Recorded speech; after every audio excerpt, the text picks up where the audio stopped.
untuk melakukan pengecekan atau verifikasi tentang buyer ini. Apakah ini buyer benar, atau buyer pura-pura buyer, atau mungkin dia perusahaan benar tapi kondisinya itu tidak benar, artinya menjelang bangkrut atau apapun itu. Anda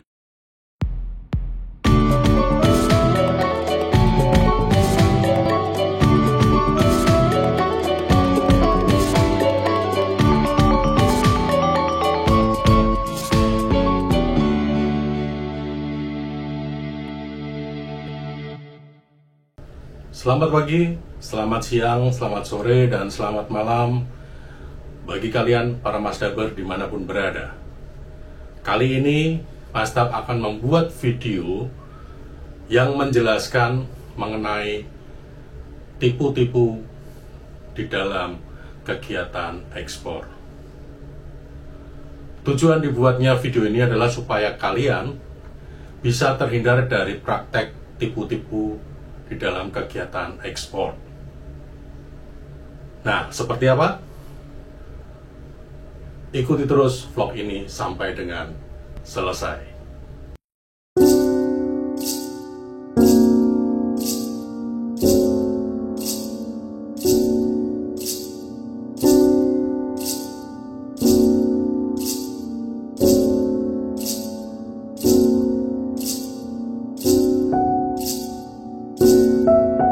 Tips menghindari kegiatan tipu-tipu di dalam ekspor itu sangat beragam. Nah, di sini Masdab akan menunjukkan indikasi-indikasi praktek penipuan di dalam kegiatan ekspor. Sebelum dilanjutkan, silakan berikan dukungan kalian kepada channel ini dengan cara di like video ini, dan tentu saja di subscribe channel ini supaya kalian bisa mendapatkan update-update terbaru mengenai video di dalam channel Masdab Indonesia.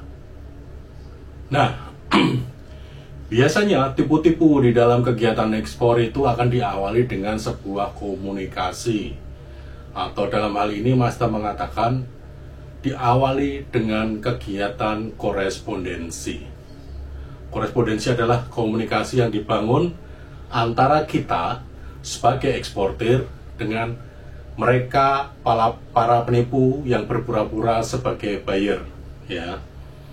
Jadi indikasinya bagaimana di awal kita bisa mengetahui bahwa oh, ini fake buyer atau buyer palsu, dia penipu dan dia berpura-pura menjadi buyer. Mudah sekali. Kalau Anda perhatikan para Masdaber, bahasa emailnya itu sangat bombastis, ya, sangat bombastis. Jadi jauh dari konsep ideal sebuah korespondensi bisnis, ya. Misalnya tiba-tiba dia menyatakan akan mengorder dalam jumlah yang luar biasa, ya. Logikanya saja, misalnya dia kalau produknya seperti tempat Masdab, ya, misalnya Masdab Handicraft, tiba-tiba dia menyatakan akan mengorder sebulan mungkin 1000 kontainer, 100 kontainer, ya. Nah, logika kita harus berjalan. Masa iya sih tingkat konsumsi produk handicraft sebulan bisa sekian banyak? Nah, itu indikasinya bahwa ini indikasi mengarah ke penipuan. Kalau produknya lain, misalnya batu bara, dia mengatakan dia butuh 1000 metrik ton. Sementara dengan memverifikasi nama buyernya ini aja belum dikenal, bukan pemain yang sudah reputasinya dikenal, tiba-tiba menawarkan order yang segitu besarnya, ya. Ini bombastis sekali. Nah, bahasa-bahasa email korespondensi seperti ini, ya, itu menjadi indikasi awal bahwa kemungkinan besar buyer seperti ini adalah tipe-tipe buyer scam atau penipu. Meskipun tidak semua, disclaimer, ya, tetapi mayoritas, kalau bahasanya korespondensi bombastis, ya, itu biasanya calon scammer atau calon penipu. Nah, ini psikologi ini sengaja dimanfaatkan oleh para penipu itu kepada kita, karena apalagi kalian, misalnya para Masdaber sedang merintis usaha, tiba-tiba dapat korespondensi yang wow. Ini akan membuat kewaspadaan kita, logika kita itu menjadi tumpul karena sudah terbuai dengan bahasa email yang bombastis. Itu ciri yang pertama. Nah, ciri yang kedua apa? Cermati alamat email yang digunakan. Mazhab tidak mengatakan atau memastikan bahwa kalau email itu menggunakan email gratisan pasti scammer. Tidak, belum tentu demikian, ya. Tetapi banyak sekali scammer atau penipu menggunakan fasilitas email-email gratisan, ya. Maksudnya supaya kita waspada, alamat email yang biasanya digunakan untuk kegiatan bisnis itu biasanya menggunakan alamat email yang secara etika bisnis itu bisa diterima. Jadi tidak alamat email dengan gaya-gaya misalnya anak alay, ya, gabungan antara angka huruf sehingga membentuk sebuah kata, itu jarang sekali. Dan biasanya alamat email itu merujuk pada nama perusahaan atau nama personelnya atau nama jabatannya. Tidak ada embel-embel lain, ya. Jadi kalau kalian sudah menerima email itu bahasanya bombastis, kemudian diperhatikan alamat emailnya juga kok alay begini, kalian bisa googling, ya. Googling nama perusahaannya, nanti ketemu nggak? Kalau ketemu, itu sebenarnya dia itu benar apa enggak sesuai dengan yang disampaikan. Bisa jadi dia menyamar menjadi perusahaan tersebut, tapi kan tetap bisa dilacak lagi apakah alamat email ini terdapat di sana atau domain emailnya itu juga tercantum di sana dan lain sebagainya. Banyak cara memverifikasi supaya kalian itu tidak terjebak dalam aksi tipu-tipu di dunia ekspor. Kemudian ciri yang ketiga untuk indikasi bahwa ini adalah buyer scammer adalah di dalam komunikasi, di dalam korespondensi, buyer tidak pernah melakukan penawaran harga. Maksudnya menawar. Semua harga yang kita berikan, semua harga yang kita tawarkan kepada buyer langsung diterima tanpa ada negosiasi sama sekali. Jadi misalnya kasarnya kita memasukkan angka penawaran yang tidak masuk akal pun dia pasti akan mengatakan iya saya akan order, ya. Itu indikasinya semakin kuat bahwa buyer ini adalah buyer tipu-tipu atau scammer, ya. Jadi kalian jangan buru-buru bangga kalau penawaran kalian itu cukup menawarkan sekali tiba-tiba buyer menyatakan setuju dengan harganya, ya. Biasanya kalau Mazda menambahi lagi, setelah dia tidak pernah menawar harga langsung menerima harga yang kita tawarkan, mereka juga tidak pernah membicarakan mengenai sampel produksi, ya. Jadi kita harus ngirim sampelnya untuk kesepakatan. Jadi ini memperkuat indikasi bahwa ini adalah scammer atau penipu yang menyamar menjadi buyer. Jadi kalian harus cermat. Kalau tiba-tiba misalnya sudah harga tidak pernah ditawar, dia tidak pernah request sampel untuk standar kualitas dan spesifikasi produk, tiba-tiba dia menyatakan tertarik untuk order dalam jumlah besar dengan bahasa yang bombastis, 90% mengarah pada ini adalah scammer atau penipuan. Ciri yang keempat atau ciri yang selanjutnya, kalau seorang buyer ini mengarah pada penipu adalah buyer selalu atau yang pura-pura buyer ini selalu menawarkan sistem pembayaran atau sistem payment yang beresiko bagi eksportir, ya. Kalau buyer tidak berani dia memberikan sistem pembayaran LC, misalnya dengan transaksi yang katanya secara bombastis itu nilainya besar, ya, terus dia menawarkan sistem pembayaran yang beresiko, ya, yang paling bagus yang sudah pernah Mazda sampaikan pada video tutorial soal payment adalah letter of credit, ya, apalagi dengan jumlah yang begitu besar sesuai dengan bahasa bombastisnya dia. Kalau para Mazdaber sudah pernah menyimak video-video Mazda mengatakan di perusahaan Mazda kalau nilai ordernya di atas $50.000 setara dengan $50.000, Mazda otomatis akan request dengan letter of credit karena risikonya besar.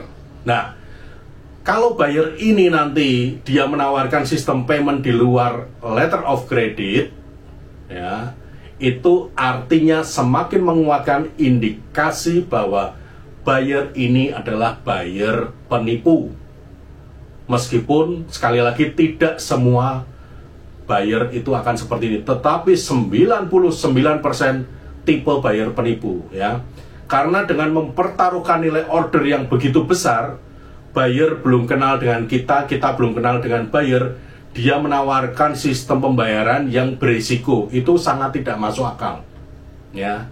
Kalau dia niatnya memang benar-benar ingin bertransaksi secara fair, secara bisnis, pilihan yang memproteksi buyer dan eksportir hanya letter of credit, terutama supaya saling melindungi, pilihlah pembayaran letter of credit tipe irrevocable, artinya tidak bisa dibatalkan sepihak, dan paymentnya at sight. Sudah, kalau nanti digiring ke arah letter of credit irrevocable LC payment at sight dan buyer menolak dengan beragam alasan, padahal nilai ordernya itu luar biasa besar, sangat mungkin bahwa ini adalah scammer atau penipu. Jadi kalian para Mazdaber jangan mau diperdaya dengan tipu-tipu oleh para scammer ini, ya. Perhatikan lagi urutan-urutan wajar mengenai cara membangun bisnis, seperti berkorespondensilah secara teratur dengan menggunakan email, ya. Kalau ada buyer, mohon maaf ya, Mazda tidak mengatakan semua, tetapi kalau dia memiliki alamat email tetapi lebih memilih berkomunikasi menggunakan media sosial, ada WhatsApp, Telegram, bahkan mungkin di Facebook, Instagram, mohon diarahkan menggunakan email. Karena apa? Email bisa kita jadikan dasar untuk melakukan gugatan hukum bila mana terjadi penipuan-penipuan semacam itu. Makanya untuk buyer-buyer yang penipu, rata-rata mereka lebih suka menggunakan media sosial. Sekali lagi, tidak semuanya begitu, tetapi mayoritas begitu, ya. Makanya Mazda selalu menyarankan kalian kalau berkorespondensi gunakanlah email. Email itu menjadi satu platform yang sangat umum dan mutlak harus digunakan, ya. Karena apa yang tertulis di email itu nanti bisa di-print, bisa dijadikan dasar hukum untuk melakukan tindakan-tindakan hukum bila mana terjadi perselisihan, ya. Jadi ini beberapa indikator yang bisa kalian pahami bahwa sebenarnya buyer-buyer ini adalah buyer-buyer scam atau penipu, ya. Sudah bahasanya bombastis, tata bahasanya kacau, menggunakan huruf besar. Intinya adalah seperti itu. Bahkan kemarin ada yang konsultasi dengan Mazda, ya. Katanya untuk pembayaran dia nanti diminta datang ke negaranya buyer untuk membawa dokumen dan lain sebagainya. Itu sangat amat tidak Mazda sarankan, ya. Secara umum buyer bisa melakukan transaksi dari negara masing-masing, tidak perlu kita harus datang ke sana membawa dokumen. Prinsipnya di dalam pembayaran adalah kalau buyer belum melakukan pelunasan pembayaran, jangan pernah dokumen kalian serahkan kepada buyer, baik secara scan maupun secara fisik, ya. Jangan pernah. Rumusnya, dokumen ekspor tersebut yang di dalamnya ada bill of lading merupakan kunci yang paling utama yang harus Anda pegang sampai dengan buyer melakukan pembayaran atau pelunasan pembayaran, ya. Tidak peduli dia menyampaikan alasan apapun, intinya barang sudah dikirim dan buyer melakukan pelunasan, baru dokumen Anda serahkan. Jangan terbujuk rayu dengan alasan apapun yang disampaikan oleh buyer, ya. Disinilah kemampuan kita untuk selalu berpikir logis bahwa kita harus mengamankan yang menjadi aset kita, yaitu dokumen, ya. Dan jangan pernah mau misalnya bertransaksi dengan buyer yang belum Anda kenal, buyer minta surrender BL kepada Anda, sehingga nanti kalau surrender BL itu artinya tanpa kita mengirim dokumen asli, buyer bisa mengeluarkan kontainer di negara tujuan. Itu juga sangat berisiko bagi kita sebagai eksportir, apalagi belum pernah mengenal buyer tersebut. Baiklah, setelah kita mengetahui indikasi-indikasi bahwa buyer-buyer yang menggunakan sistem seperti yang tadi Mas Dap sampaikan itu adalah calon penipu, sekarang masalahnya adalah bagaimana cara kita supaya terhindar dari praktek tipu-tipu di dunia ekspor seperti ini. Ya. Yang pertama tentunya Anda bisa mengecek legalitas atau validitas dari calon buyer Anda. Ya. Salah satu caranya adalah Anda bisa menghubungi kedutaan besar kita di negara calon buyer tersebut. Ya. Khususnya ke bagian ITPC ya. Itu nanti Anda bisa minta bantuan pihak ITPC, KJRI atau KBRI kita untuk melakukan pengecekan atau verifikasi tentang buyer ini. Apakah ini buyer benar atau buyer pura-pura buyer, atau mungkin dia perusahaan benar tapi kondisinya itu tidak benar, artinya menjelang bangkrut atau apapun itu. Anda bisa dapatkan dengan bantuan informasi dari kedutaan kita di negara buyer tersebut. Ya. Itu yang pertama. Jadi jangan buru-buru, apalagi nanti kalau kalian menerima email yang bahasanya bombastis, Anda kan bisa tahu, oh perusahaannya ini, namanya ini, alamatnya ini. Coba Anda cross check dengan pihak kedutaan kita di negara buyer tersebut. Ya. Bisa jadi itu perusahaan ada, tetapi kondisinya mungkin sedang menjelang bangkrut. Bisa, itu banyak terjadi seperti itu juga. Jadi jangan hanya mengandalkan satu sumber. Setelah itu Anda juga melakukan verifikasi mandiri menggunakan internet, googling soal informasi mengenai perusahaan buyer atau nama buyer atau email buyer ini dan lain sebagainya. Itu cara memverifikasinya supaya Anda tidak terjebak, ya, tidak terjebak dengan aksi tipu-tipu buyer. Cara menghindari yang kedua, ya, biasakanlah bertransaksi menggunakan dasar semacam perjanjian jual beli. Dalam hal ini bisa berbentuk purchase order, bisa berbentuk sales order dan lain sebagainya. Nah, salah satu yang paling enak, yang paling kuat itu adalah menggunakan letter of credit tadi. Di dalam letter of credit akan dijelaskan mengenai kontraknya.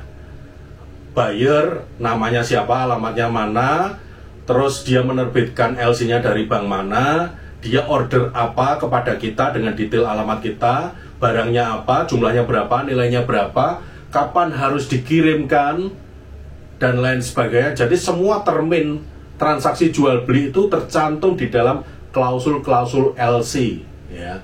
Kalau bukan LC, di dalam PO itu biasanya juga akan disebutkan. Jadi jangan pernah kalian bertransaksi hanya menggunakan dasar chattingan atau mungkin korespondensi email. Ya. Mazda pun setelah terima email bahwa buyer akan order ini, Mazda akan minta buyer menerbitkan PO resmi. Jadi Mazda mengatakan, oke, kami akan mengawali produksi setelah menerima official PO dari kamu. Itu caranya, ya. Jangan pernah hanya berdasarkan komunikasi, apalagi yang menggunakan basis atau platform media sosial. Dan cara ketiga untuk mengurangi atau mengeliminasi risiko terjebak dalam aksi tipu-tipu kegiatan ekspor adalah selalu memilih sistem pembayaran yang aman. Ya. Dalam hal ini yang Mas maksud adalah letter of credit. Ya. Apalagi transaksinya baru pertama kali, Anda belum kenal buyer, buyer belum kenal Anda. Yang kedua, nilai yang dijanjikan dalam email yang bombastis itu juga besar. Secara logika bisnis, seharusnya buyer tidak akan keberatan kalau Anda mengajukan sistem pembayaran dengan letter of credit. Ya, jelas ya para masyarakat. Jadi ini ada beberapa indikasi yang Mas Dap sampaikan dan kiat-kiatnya supaya kalian tidak terjebak dalam aksi tipu-tipu kegiatan ekspor. Untuk lebih detail mengindikasi atau mengenal indikasi scammer, Masdap sudah membuat beberapa video tutorial. Silahkan kalian simak supaya lebih melengkapi apa yang Anda dapatkan pada video ini. Ya, terima kasih bagi kalian para Masdaber yang sudah mengikuti video ini dari awal, dari tengah, maupun baru aja pada akhir video ini. Terima kasih sekali, semoga video ini bisa memberikan pencerahan kepada kalian yang sedang merintis usaha ekspor. Tentu saja kalau kalian menganggap video ini bermanfaat untuk kalian semua dan mungkin teman-teman kalian yang sedang merintis usaha ekspor, tolong berikan dukungan dengan cara memberikan likes pada video ini. Dan tentu saja supaya kalian bisa berinteraksi pada saat live streaming dengan Masdap, silahkan subscribe channel ini sekarang juga.